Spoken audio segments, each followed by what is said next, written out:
Okay, so parang araw mga teknik at meron tayong isang pang-pan dito, pang BP. Yan, ang brand ay Comtech. Yan lang. Napakamura to mga teknik, nabili lang ng 3KD ng aking asawa. Tapos, yung 3KD is nasa kung approximately, kasi ang 1KD yan is nasa 200. So, 600 pesos lang mga teknik. Ngayon, ang problema naman, itong klaseng pang BP, ayan siya. Yan na mga teknik. Mura-mura. Ayan. Ang siste, naka pang baterya. Ang baterya yung power source niya. Meron siyang option na lagyan ng external power supply. So, kailangan natin ngayon ng power supply at saka connector kasi wala siyang kasama power supply eh. So, binilang ko siya ng connector. Tapos, ang kailangan lang mga teknik is 6 volts. Eh, naisip ko yung mga ginagamit nating pang recharge sa ating cellphone.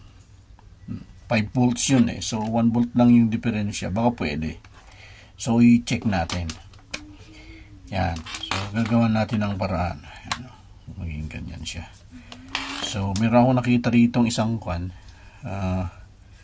recharge ng yung Type-C na cellphone na hindi na gumagana. So, try nating putulin na to. Puputulin na natin, tapos hanapin natin kung isang parte ang hindi gumagana. Ayan. Tsaka yun ang gamitin natin. So, ayan, itabi muna natin to. Kasi pag ginamitan kasi ng baterya mga teknik, eto, meron siyang pressure pump. So, medyo makonsumo yun sa baterya. So, kung palagi tayong magagamit tayo ng baterya AAA at AAA AA na 4, baka sa isang linggo hindi maubos kagad yung na yun, yung 4 na yun sa kakates. So pinamaganda maglagay tayo ng power supply. So sabihin mo natin to. Ito na tayo mga teknik. Ayan, patuloy natin to. Kailangan lahat natin itong side na to tsaka ito. So patuloy natin to.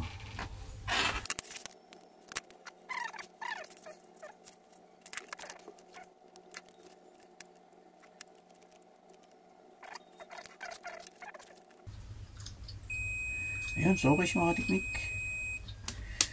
Ngayon, testing muna natin kung alin dyan yung plus, alin yung minus. Ayan, ang output nito is 5 volts, 2 amperes. Ayan tayo sa voltage. Nasabi ko mga teknik. So yung plus, yan, 5 volts nga. Ito yung plus mga teknik. Yung white ang plus.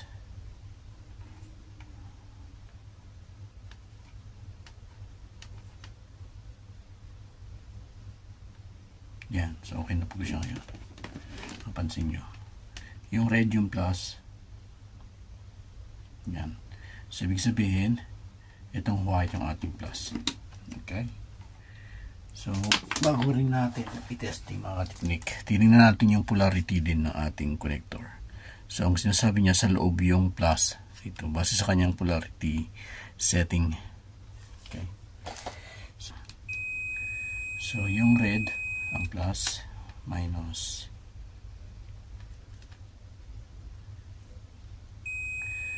yung black. Tapos short circuit testing. Okay, okay po siya. So, mangyayari pag dudugtungin lang natin yung white at saka red. Yan, tsaka black, tsaka yung pink.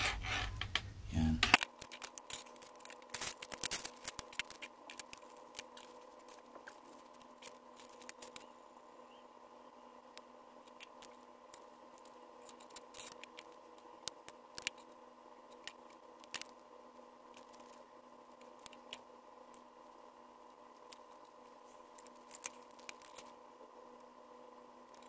So, bago natin sarado mga teknik, testing natin. Yan.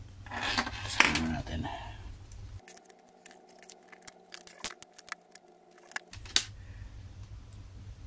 Yan. So, 4.97 or 5 volts approximately.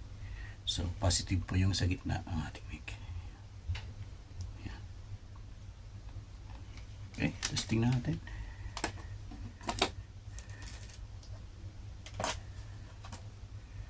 So ito po siya. Yan.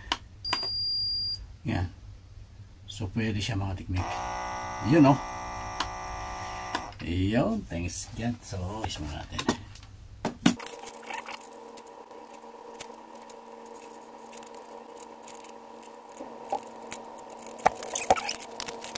So yun po siya mga teknik. Hindi na alag. Hindi na galaw. Yan. So testing natin. Yan. Tignan natin yung ating baby. So ganito siya. Yan. Ilalagay siya rito sa kanyang takliran. Yan. Tapos ito rito. Yan. Tapos yan. Okay. So lagyan natin sa ating kamay ito.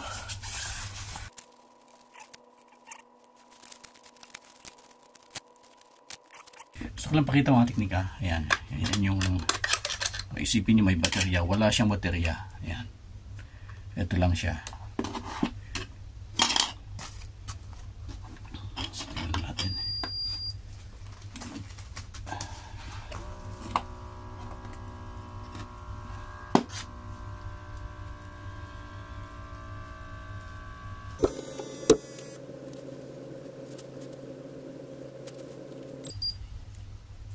Oh, mga teknik, mataas. 158. Ulitin natin. Gagawa tayo ng tatlong test. Kasi hindi natin alam kung gaano ka-accurate to. Kasi minsan sabi nila yung digital hindi siya gaano ka-accurate.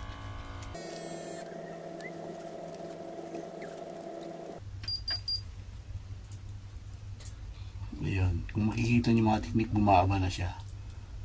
Do mataas pa rin kasi kanina sa orange level siya eh, ngayon naging yellow na siya, siguro nagka-calibrate pa siya. Yan. Sa pangatlong test,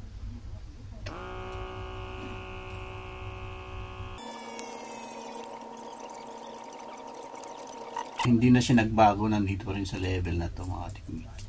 So medyo mataas, wala tayo dun sa normal, dapat nandito siya sa 136.93. Ang normal na BP is 120/80.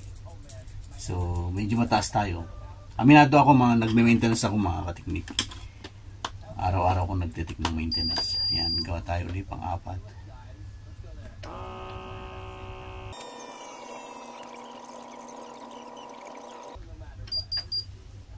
So yung mga teknik, hindi na siya nagbago. So dito na lang siya 130/90.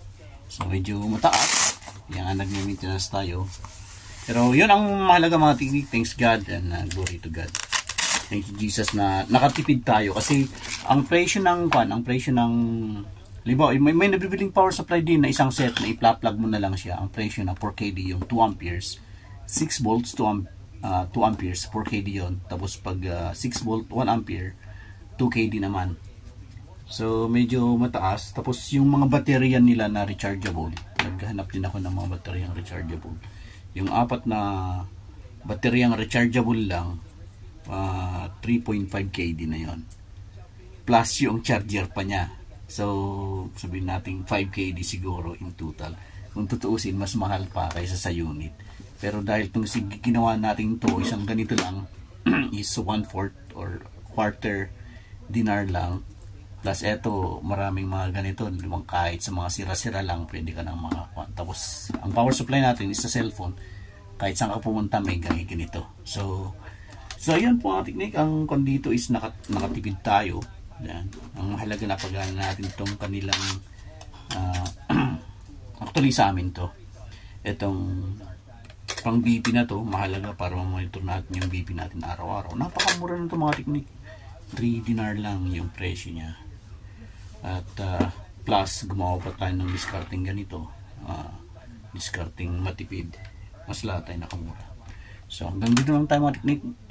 Maraming salamat at more power sa inyong lahat. God bless.